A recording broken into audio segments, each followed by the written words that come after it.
Right. Welcome to the Explainer. Today, we're unpacking a seriously fascinating and honestly highly charged analysis regarding the socioeconomic state of Los Angeles. Now, whether you live in LA or you're halfway across the world, this source material offers a very clinical and kind of shocking diagnosis of modern urban struggles. We're going to act as your neutral tour guides through all this, just objectively breaking down the data, the historical timeline, and the big political theories the source presents. The whole foundation of this source's argument rests on one absolutely wild, provocative claim. They're basically saying that the city's current landscape of struggles isn't just a streak of bad luck, and it's not merely the result of complex modern challenges. No, the source argues it is a designed failure of governance. It's a bold thesis, right? The idea that removing political competition directly removes accountability, which ultimately leads to civic decay.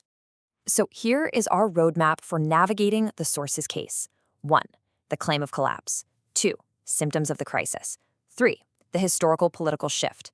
4. Impact of state policies. And 5. The cost of monopoly. Let's dive right in. Starting off with Section 1, the claim of collapse, analyzing the current electoral frustration.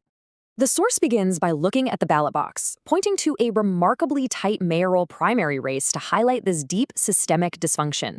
On one side, you have incumbent Mayor Karen Bass, who the source makes a point to note was out of the country in Ghana during a fatal LA wildfire. She polled around 35% of the vote. And on the other side, Spencer Pratt. Yes, the reality TV star, a citizen challenger with literally zero political background, motivated purely by the fact that his own house burned down, and he polled a staggering 30%. The argument here is straightforward. If an incumbent is struggling this much against a total political novice, the baseline level of civic frustration has to be off the charts. Moving to Section 2, Symptoms of the Crisis. The data cited to argue collapse. To justify this immense frustration, the source rapid-fires some pretty alarming data points. First up, 72,000.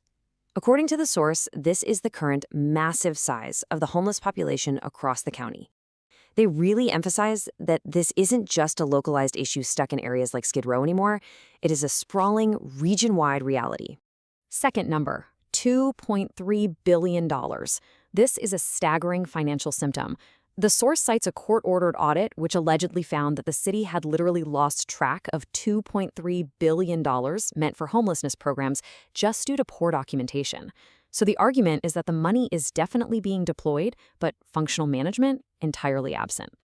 And the third one, 1,650%. This is the final rapid-fire statistic they present, a 1,650% surge in drug overdoses between 2016 and 2022, which the source notes is a crisis heavily accelerated by fentanyl. So how does all this translate into the city's overall finances? Well, the source contrasts the budget from 2001 under the city's last Republican mayor, Richard Riordan. Back then, it was $4.4 billion. Compare that against the 2026 projected budget of $14.85 billion. The crucial takeaway the source is pushing here is that spending has essentially tripled, even doubling when you adjust for inflation, yet the street-level conditions have only drastically worsened. More money, they argue, has absolutely not equaled a better city. All right, Section 3, the historical political shift, tracing the timeline from purple to deep blue. If things have deteriorated while spending tripled, how did the political landscape actually allow for this? The source lays out this really interesting historical roadmap. In 1993, Republican Richard Riordan gets elected during the aftermath of the Rodney King riots. The source notes that single-party cities often only elect outsiders when there's a severe crisis.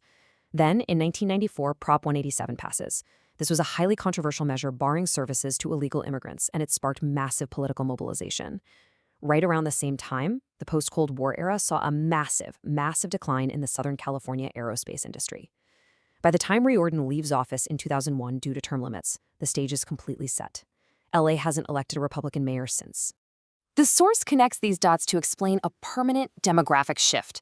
The loss of those aerospace defense jobs meant the departure of hundreds of thousands of traditionally conservative Reagan-era workers who packed up and moved to states like Nevada and Arizona for work, and they were replaced by an influx of immigrant voters.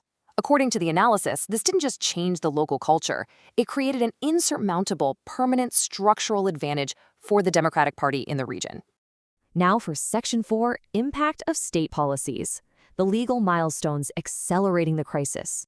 With one party now firmly in control, the source points to a series of very specific legal and legislative milestones that they argue directly cause the current spikes in crime and homelessness.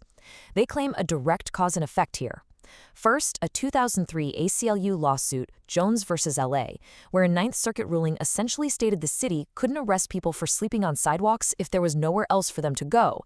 The source argues the city used this as a permanent excuse to just halt encampment clearing entirely.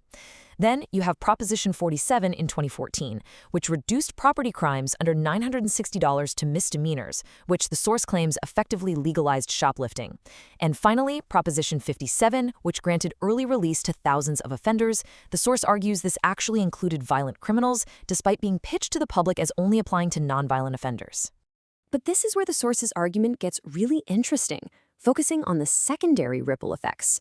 Because prosecutors won't act on those sub-$90-$60 crimes, police just stop making the arrests, and because the police aren't coming, citizens simply stop reporting the crimes. This leads to what the source identifies as an artificial drop in official crime data, so it looks like crime is going down on paper, but only because the reporting mechanism itself is broken. Meanwhile, to manage the homelessness fallout, the city created this giant bureaucracy, LAHSA. It's an agency the source notes is so deeply troubled that one city councilwoman herself literally dubbed it a modern-day Titanic. Which brings us to Section 5, the cost of monopoly. The overarching political thesis. This is where we unpack the philosophical core of the source's argument about the real dangers of 25 years of uninterrupted, one-party governance. Just think about the sheer scale of this political monopoly for a second. The 15-member city council, the county supervisors, the city mayor, the state governor, the attorney general, both U.S. senators, and the entire LA congressional delegation.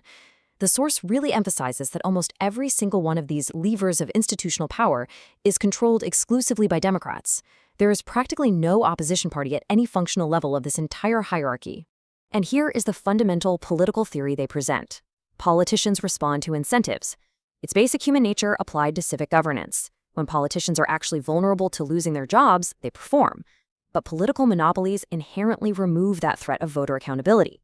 When a single party controls every lever, the source argues, the result isn't streamlined success. Instead, what you get is a feedback loop of failure, where no one is ever truly held responsible. So how does this actually look in the real world? The source points a finger directly at the state's chief law enforcement officer. They cite State Attorney General Rob Bonta, who they describe as an activist elected official very eager to litigate on progressive national issues. But, the source claims, he has launched no significant investigation into those $2.3 billion in untracked homelessness funds or the $23 million in alleged contractor fraud in LA. The overarching point they want voters to consider? Party allies simply will not police each other. The watchdog has been entirely neutralized by partisan alignment. Which leaves us with a really lingering difficult question posed by the source. If the spending keeps going up, the data keeps getting worse, the accountability vanishes, and the political monopoly remains entirely unbroken, at what point does a city admit the experiment has failed? It's a provocative thought for sure, asking us to critically reflect on the vital relationship between political competition and the actual reality of the streets we live on. Thank you so much for joining me on this explainer. I hope this neutral look at the source's arguments give you a much clearer understanding of the mechanics at play here. Until next time, keep learning.